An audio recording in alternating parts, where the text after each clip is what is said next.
The Prime Minister is in Europe, 3 nations in 3 days, 7 heads of state he'll be meeting. He was in Germany today, where he got a grand welcome in Berlin, Germany, a strategic partner of India since the year 2000, a very important economic partner as well.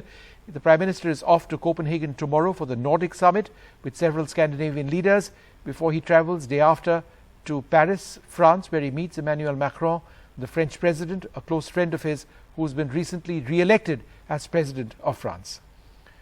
Well, joining us now, Biresh Banerjee, the Deutsche Welle correspondent, who joins us from Berlin. Thanks very much, Biresh, for being with us. The Prime Minister did make references to the Ukraine situation, saying that this was not a war that anybody would win. Was there an expectation in Germany that perhaps the Prime Minister might say more, or is there an understanding that India is going to be completely non-aligned as far as its Ukraine policy is concerned? I think it's a bit of both, Vishnu. I think Germany would have been very happy to hear a stronger statement on Ukraine from India. But as you point to, understanding there have been a series of German diplomats who've headed down to Delhi, who've had conversations with the Ministry of External Affairs. And I think the Indians have been very successful in conveying their position as to neutrality, not meaning indifference, just a different way of looking at things. But of course, Berlin would have expected and hoped that there is a stronger statement, but not surprised that there wasn't anything strong coming out from the Prime Minister.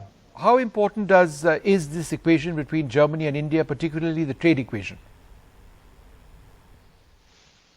The trade equation has generally been the cornerstone of the strategic partnership, which has existed for more than 20 years. However, particularly when it comes to the Indian side, I understand this has not been very optimal. And even on the German side, as you're aware, the focus has primarily been on China when it comes to Asia.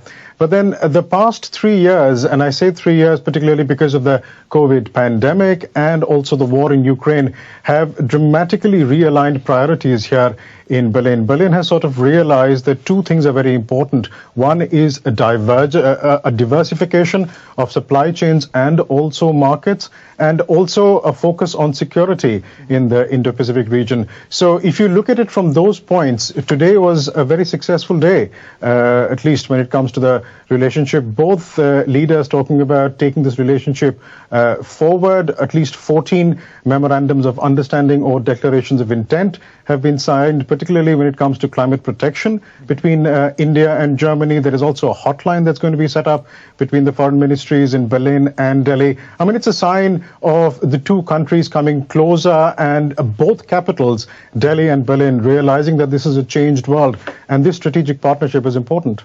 All right, Biresh, we leave it there. Thanks very much for joining us and summing up a very important day as far as that visit is concerned.